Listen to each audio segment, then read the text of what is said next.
Hey beautiful people, welcome back to my channel. How to guard your heart when dating, how to protect your heart when you're dating and in relationships in general. When I talk about guarding your heart when you're dating, I'm talking about in your dating phase, how to protect yourself from not moving too fast so that you don't waste your time and that you don't get your heart too involved in a situation that doesn't serve you. Dating is about assessing a person to see if they are the right person for you, if they are the right fit for your life.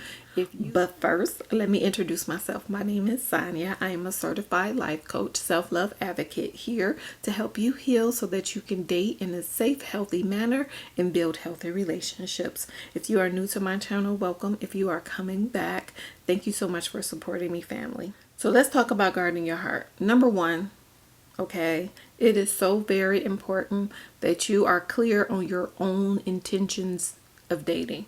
Why are you dating? Are you dating for marriage? Are you dating for companionship? Are you just getting your feet wet? Like, I'm just coming back out into the dating pool. I just want to see what's out here. That happens because sometimes you come out and you realize, okay, wait, I'm not quite ready. What are your intentions for dating, and why is that important? That is important because you can eliminate people who aren't viewing dating the same as you. If this is someone who just wants to go with the flow, but you're looking for a husband, you already know to let that go because you're looking for a husband. You're not looking to go with the flow. Go with the flow means I need to date. I'm out here for a little bit. I'm not seeking commitment or anything like that. So you know to eliminate that situation. So that's number one. Number one is know your intentions. The next one I would say is don't fantasize the relationship because you have a few things in common. This happens so often where it's like, oh, we both like hiking, we both like to work out, and then you're like excited because you both like hiking and you both like to work out, but that doesn't mean you're compatible. You have something in common that's compatible, but let's get to the core issues before you get too involved. Do you guys, again, are you dating for the same reasons? Do you want the same life? Are you in alignment? What are their core values? Does it match with yours? Who are they as a person? Do they have integrity? You want to get that information. What are their thoughts on relationships? What does a relationship look like? What are the expectations of a partner? What are their expectations? What are yours? Do they align? Like, there's a lot of information you need to get before you decide that this person is really truly your person. Having a few things in common will be an issue. A lot of times people will bond over traumas, like, oh, you didn't know your dad, I didn't know my dad either, but you don't know what that means to that person, and you need to get that information, right?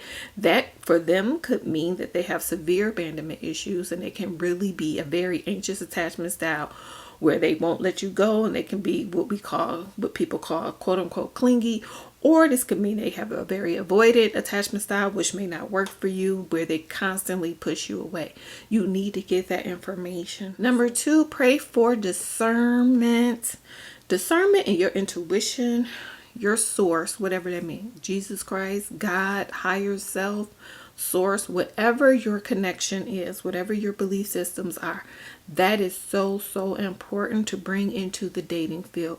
Because here's the thing, some people can wear a really nice mask for a really long time, and you really have to trust your instincts and trust your intuition and know when something is right and wrong, and trust yourself to make the decisions based on what you're feeling. And it's important to be in a healed place from there, because you need to know whether you're managing your fears or whether you are really truly sensing something that isn't right about that person.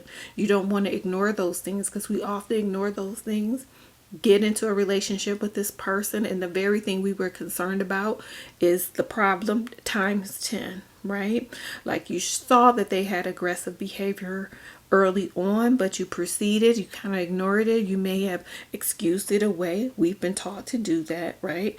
But then later on, this person can become extremely aggressive, extremely abusive, and it all stems from them not having unhealed traumas, and you know, they grew up seeing love as violence and things like that. So be very mindful. Learn to be discerning when you're dealing with people.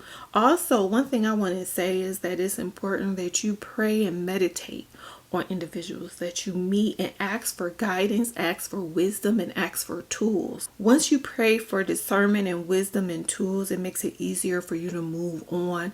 You allow yourself to see things more quickly, and then you can move on and make decisions faster. You're not wasting your time. Again, we don't want to waste our time. Next up is know your kryptonite and don't give it away until you are sure that this person has great intentions for you. You guys are in alignment and this is a safe space. And your kryptonite is whatever weakens you, whatever makes you fall quickly. Sometimes we come out the gate and give up so much information. There's a way to have these conversations without giving too much information and giving up valuable information.